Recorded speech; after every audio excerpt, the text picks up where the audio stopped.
Good morning student. आज हम bond parameters के अंदर सेकंड पैरामीटर को डिस्कस करेंगे जिसका नाम है बॉन्ड एनर्जी। तो बॉन्ड एनर्जी को पढ़ने से पहले आपको एक छोटा सा कंसेप्ट ध्यान रखना है कि जब भी एटम्स एक दूसरे के क्लोज आते हैं तो उनके अंदर बॉन्ड फॉर्मेशन होती है और इस दौरान एनर्जी रिलीज्ड होती है। लेकिन जब हमें उसी बॉन्ड को अगर तोड़ना हो तो हमें फिर एनर्जी की वहां पे रिक्वायरमेंट होती है।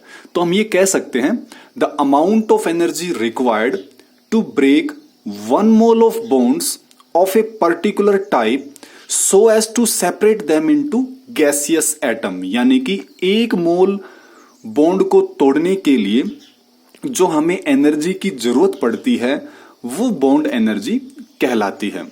तो बॉन्ड एनर्जी को प्रभावित करने वाले कुछ हम फैक्टर्स को पढ़ेंगे, जिसमें सबसे पहला फैक्टर है साइज ऑफ बॉन्डेड एटम्स।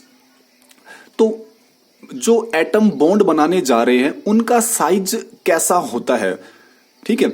अगर साइज मान लो छोटा है किसी का, अगर एटम का साइज छोटा है तो सीधी सी बात है वहां पर बॉन्ड छोटा बनेगा और छोटा बॉन्ड बनने का मतलब वो मजबूत बॉन्ड बनेगा। इसी तरह से अगर एटम का साइज बड़ा है और वो बॉन्ड बना रहे हैं तो सीधी सी बात है उनके बीच में जो बॉन्ड बनेगा वो बड़ा बनेगा और बड़ा बॉन्ड आसानी से टूट जाता है। क्लियर। तो आपने क्या ध्यान रखना है, smaller is the size of bonded atom, stronger is the bond. जैसे कि हाइड्रोजन को तोड़ने के लिए 435.8 किलो जूल पर मोल की जरूरत पड़ती है, जबकि क्लोरीन और क्लोरीन के बीच में बॉन्ड को तोड़ने के लिए जो एनर्जी चाहिए वो 243.5 किलो जूल पर मोल की एनर्जी हमें चाहिए। सेकंड हमारे पास है मल्टीप्लिसिटी ऑफ बॉन्ड। मल्टीप्लिसिटी हमने कल वाले टॉपिक में भी डिस्कस किया था कि सिंगल के बाद डबल बॉन्ड, डबल के बाद ट्रिपल बॉन्ड। तो जैसे जैसे बॉन्ड बढ़ते हैं वो उसकी मल्टीप्लिसिटी कहलाती है। जैसे कि हाइड्रोजन के बीच में एक सिंगल बॉन्ड है, फिर ऑक्सीजन के बीच में डबल बॉन्ड आता है, नाइट्रोजन के बीच में ट्रिपल बॉन्ड आता है। तो सबसे ज्यादा मल्टीप्लिसिटी किसमें, नाइट्रोजन में। तो अगर मल्टीप्लिसिटी अगर बॉन्ड की ज्यादा होगी तो सीधी सी बात है उनको तोड़ने के लिए हमें ज्यादा एनर्जी की जरूरत है। यानी कि जो बॉन्ड डिसोसिएशन एनर्जी है, बॉन्ड तोड़ने के लिए जो एनर्जी, डिसोसिएशन का मतलब तोड़ने के लिए, तो बॉन्ड को तोड़ने के लिए हमें वहां पे ज्यादा एनर्जी की जरूरत पड़ेगी। क्लियर। तीसरा फैक्टर हमारे पास है कि लोन पेयर ऑफ इलेक्ट्रॉन्स का क्या इफेक्ट पड़ेगा।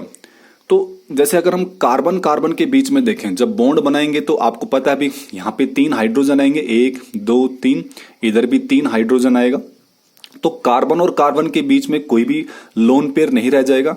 नाइट्रोजन जब बॉन्ड बनाते हैं तो उनमें एक लोन पेयर रह जाता है, क्योंकि नाइट्रोजन के पास 5 इलेक्ट्रॉन होते हैं, जिसमें से 1 2 3 इलेक्ट्रॉन इसके यहां पे आ गए और 2 बच गए। ऐसी 3 इलेक्ट्रॉन इसके 1 2 और तीसरा और 2 इलेक्ट्रॉन बच गए। तो नाइट्रोजन के बीच में यहां पे 2 लोन पेयर है। ऐसी ऑक्सीजन जब ऑक्सीजन से कंबाइन होता है तो उनमें 2 लोन पेयर एक ही ऑक्सीजन के ऊपर बच जाते हैं। तो जितने ज्यादा लोन पेयर होंगे तो लोन पेयर क्या करता है, रिपल्सन करता है। ये लोन पेयर इस लोन पेयर पर रिपल्सन करेगा, धक्का मारेगा तो ये बॉन्ड थोड़ा सा बढ़ जाएगा ना। बॉन्ड अगर बढ़ेगा यानी कि बॉन्ड बड़ा हो जाएगा तो उसको तोड़ना क्या रह जाएगा, आसान रह जाएगा। इसका मतलब ये हुआ कि जितने ज्यादा लोन पेयर ऑफ इलेक्ट्रॉन्स होंगे बॉन्डेड एटम्स के ऊपर उतना ही ज्यादा उनमें रिपल्सन होगा और इसका मतलब उन बॉन्ड को तोड़ना थोड़ा आसान हो जाएगा। यानी कि हमें जो बॉन्ड डिसोसिएशन एनर्जी चाहिए, बॉन्ड डिसोसिएशन एनर्जी वो कम चाहिए। कब, जब लोन पेयर क्या होंगे, ज्यादा होंगे। तो लोन पेयर कम तो बॉन्ड तोड़ने के लिए ज्यादा एनर्जी, और अगर लोन पेयर ज्यादा तो बॉन्ड तोड़ने के लिए कम एनर्जी। तो ये कुछ फैक्टर्स थे जो कि बॉन्ड एनर्जी को प्रभावित करते हैं।